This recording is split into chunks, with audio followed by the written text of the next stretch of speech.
All right, so we're on to the next kind of metric here for our ortho competency. So the second one, which is safety, I'll kind of go over that. Knowledge of fall risk stratification. Again, we're using the mobility scorecards as well as the whiteboards.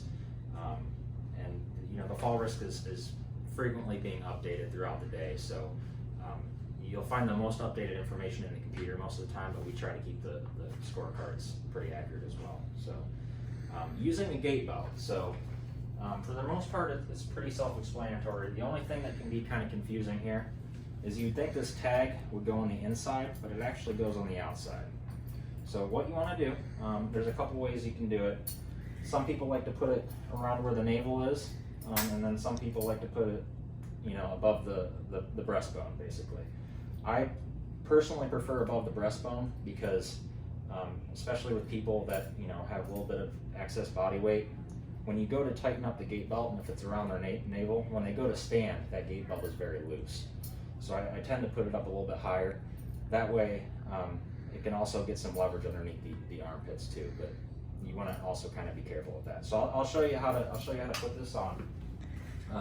Just for demonstration purposes, I'm going to go around the navel here.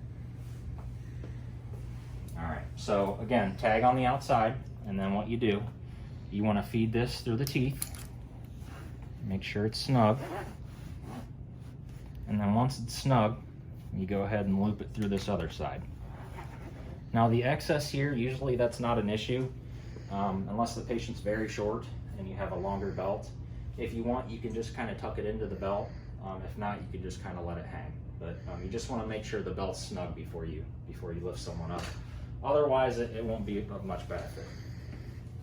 And then finally, for the orthos, knowledge of the level of assistance needed. So again, the therapist, after they see a patient, they're going to be updating the whiteboard to communicate how many people you'll need to get them back to bed or to a commode or to the toilet.